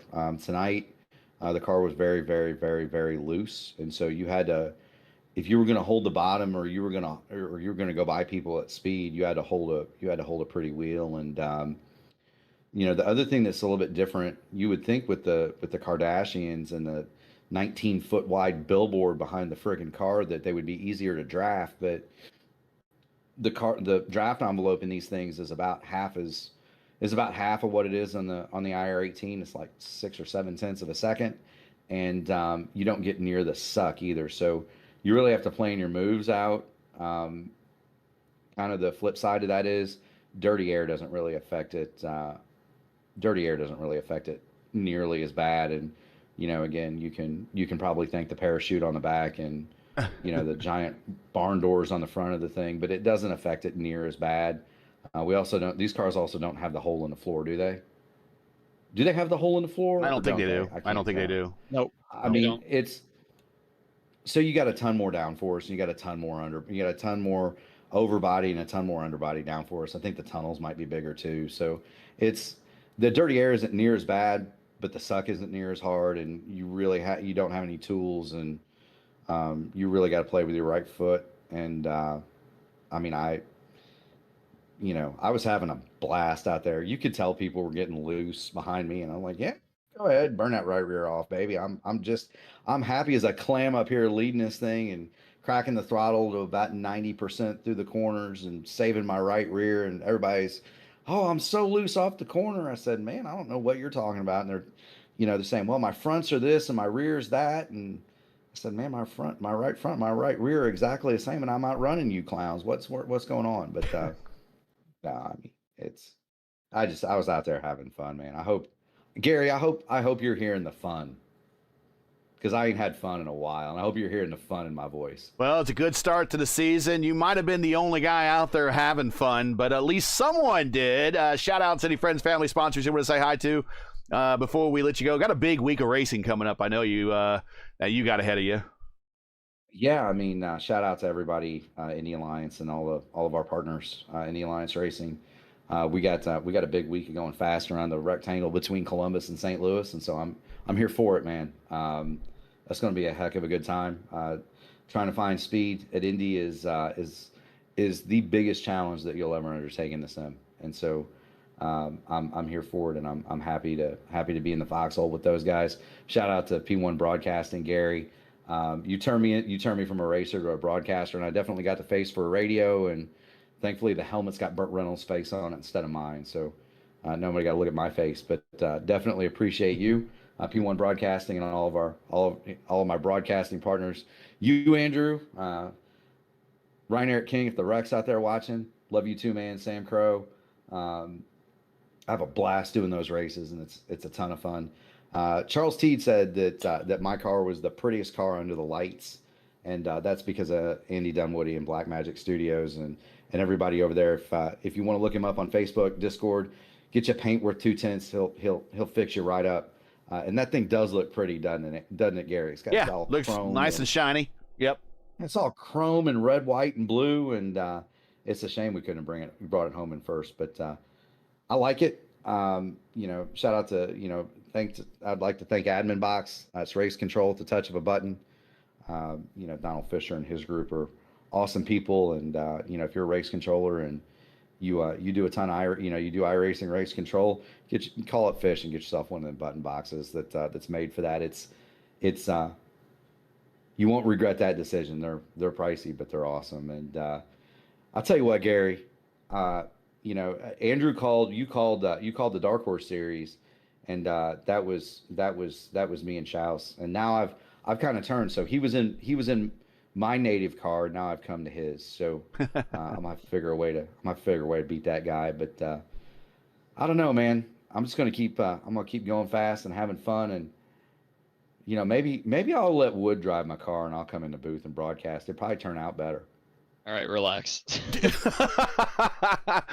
All right, Mark. We'll let you go, but I think he's the only happy driver out there tonight. Maybe other than Eric Schaus. We will talk to him in just a second. But semi-retirement, but hunting for a championship to start the Dark Horse season here in season 8.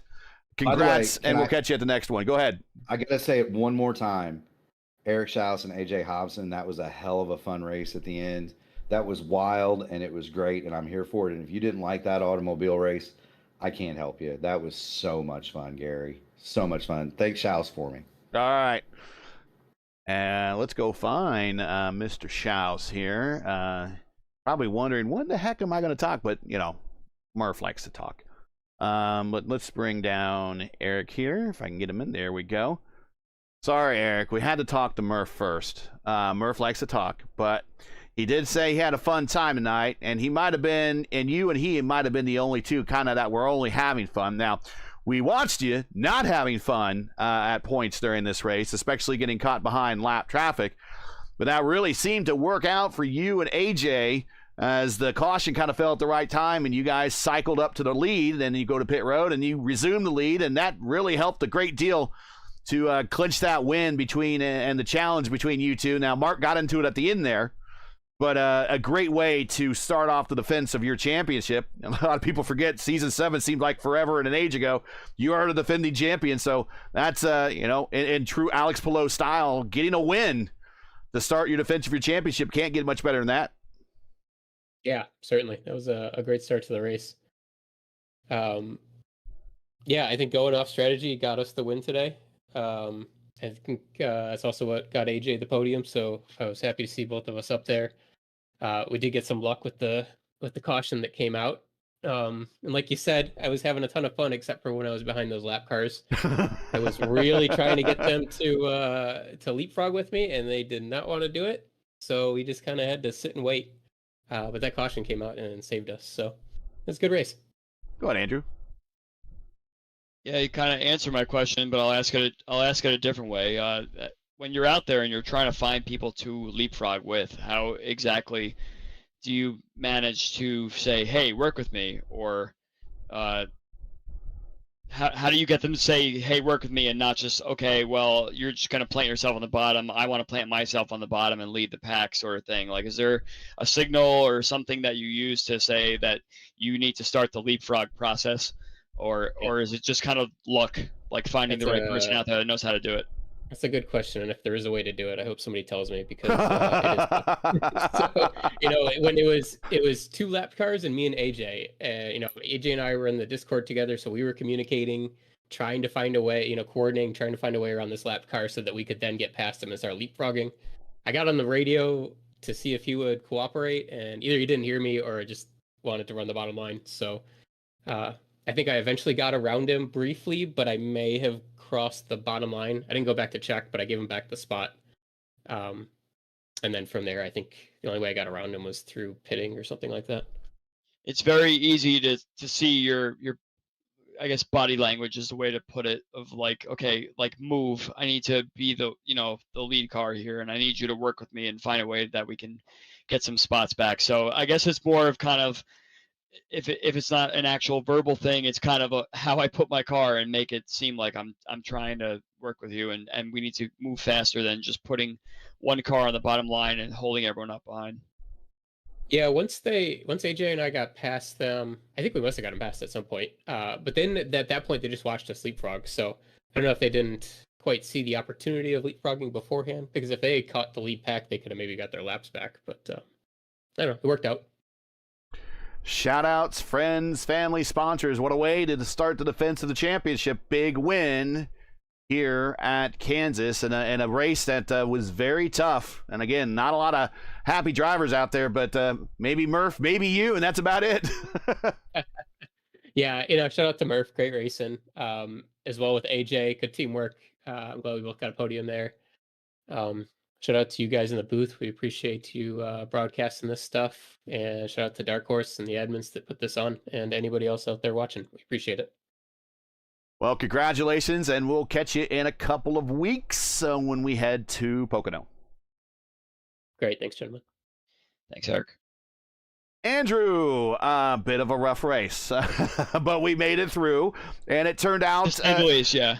But you know how sometimes when we have these rough races, there did turn into a stint where we had green flag pit stops, and that kind of decided some more players that were going to be at the end, and the drama was there at the end.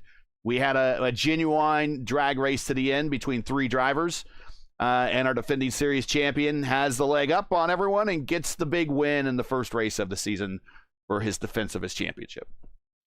The first race of the season always brings a lot of jitters and a lot of yips and, trying to find your place and getting to know new drivers and everything. So this wasn't really to not be expected.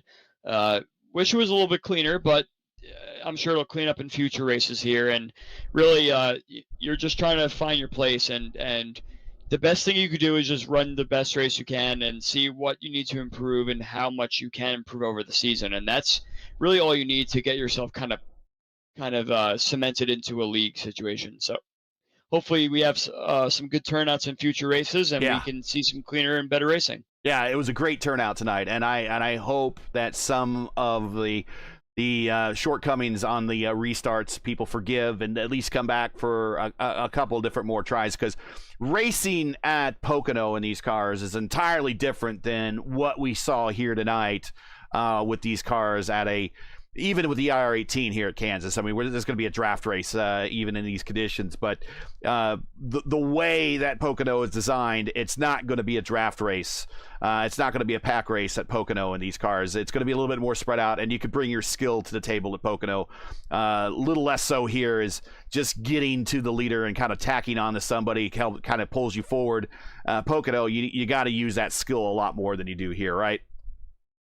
Yeah, definitely. And I think a track like Pocono, you're not going to really have that right rear burn-off situation as much as we saw here at Kansas. These cookie-cutter ovals tend to have a lot of pressure on that right rear because of the banking, and you're constantly turning, basically. So Pocono has its own 3 sets of corners there that each have its own characteristic, and I'm sure we're going to see a whole different style of racing than we saw tonight for sure.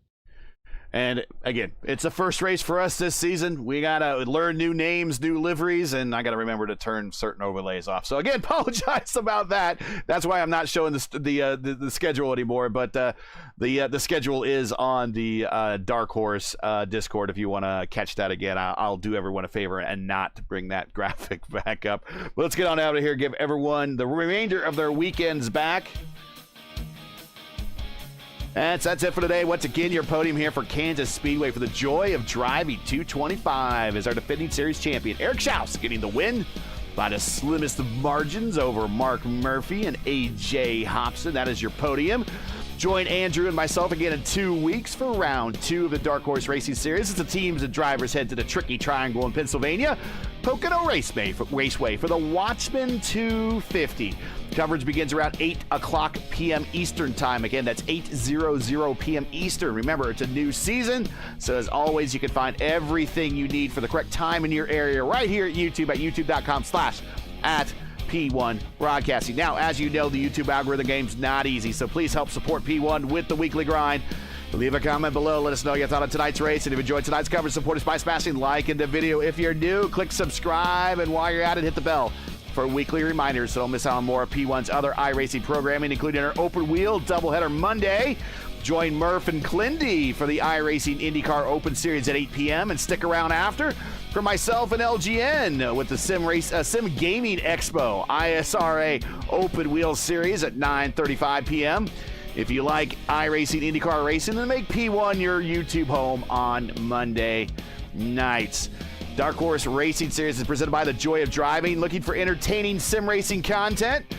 Look no further than The Joy of Driving. Follow Mark Cohn's racing escapades as he battles for wins and avoids wrecks with cat-like reflexes, all while providing commentary to make sure you laugh, cry, or do both. Follow along by subscribing to The Joy of Driving on YouTube or like his Facebook page at The Joy of Driving. Links are in the description. Tonight's race has also been brought to you by 4D Racewear and SimWrap Market.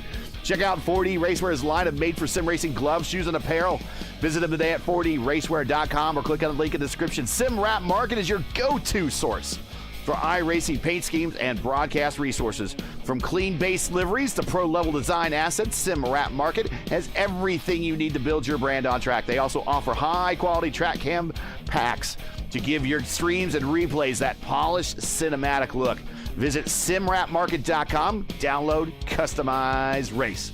Track cams for this race are provided by Whiplash Sim Cams. Get the most out of your iRacing experience with Whiplash Sim Cams.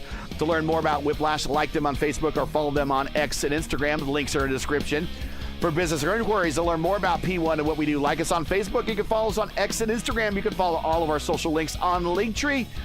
And all the links you need are in the description. So for Andrew Wood, everyone here at the Dark Horse Series and The Joy of Driving, I'm Gary Gatto saying to all, thanks for watching, and all of our men and women serving in the military and as first responders, Godspeed, God bless, and come home safe. Catch us again right here in 2 weeks in Pocono for the next race of the Dark Horse Racing Series presented by The Joy of Driving.